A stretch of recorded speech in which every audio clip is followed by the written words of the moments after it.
Des del Club Més Amics vam pensar que una manera de celebrar el 20è aniversari de Radio Estel i els 35 de Catalunya Cristiana era fent un pelegrinatge i què millor que anar a Roma a veure el Papa.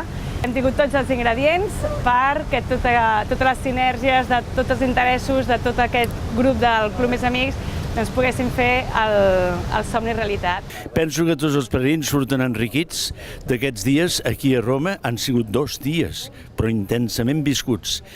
El sepulcre de Sant Pere i Sant Pau i avui també, com a despedida, a la Basílica de Sant Sebastià, a les Catacumbes, que va ser la Basílica dels Apòstols Sant Pere i Sant Pau, hem celebrat l'Eucaristia, hem demanat pel papa Francesc, que ja ens ho demà molt que representem per ell, i a la vegada també hem demanat per tantes i tantes persones que els pelegrins porten en el seu cor.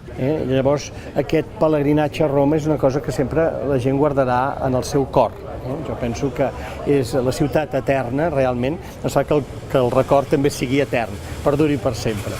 Em quedo amb l'espiritualitat, el que és la emoció també, a la plaça del Vaticà amb el Sant Pare cantant el Virolai, i cultura, molta cultura a la ciutat eterna, aquesta Roma. Jo coneixia Roma d'altres ocasions i he vist Roma en uns altres ulls.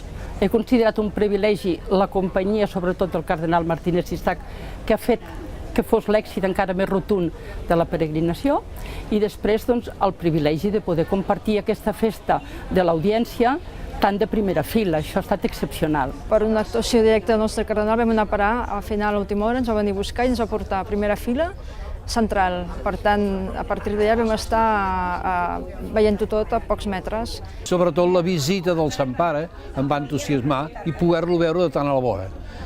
Molt emocionant, molt maco, molt gratificant, m'ha encantat de veure'l molt a prop i sobretot la benedició.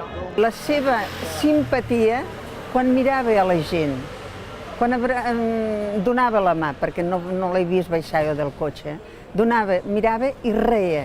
Verle allí, pedir por toda la familia, por toda la gente que necesita. Hem passat un dia magnífic, preciós. Allà al Vaticà, hem vist el papa quasi tocant. És que això no té paraules. I que de 200.000 persones que podien haver-hi en aquella plaça fóssim uns privilegiats de ser els primers, a primera fila, és que això és irrepetible a la vida. A mi també m'ha agradat molt, i més perquè era el primer viatge que feia a Roma.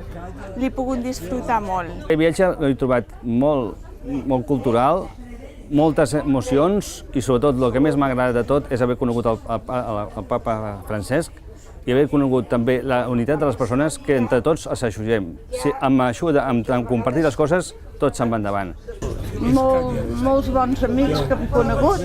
He estat molt contents d'haver-los conegut i haver vingut. Ha valido la pena, la gente, todo el mundo, una pasada, de maja, y estoy muy contenta. Un regal gratuït que ens ha fet avivar la fe i que hem tingut aquesta oportunitat de renovar el que és el sentit evangèlic i que marxem encoratjades més del que han vingut per posar-ho en pràctica. Per tant, per Catalunya Cristiana, per Ràdio Estel, que aquest peregrinatge serveixi perquè hi hagi moltes persones que la llegeixin i moltes persones que l'escoltin i que els hi serveixi de molt, molt i molt per la seva vida cristiana i humana.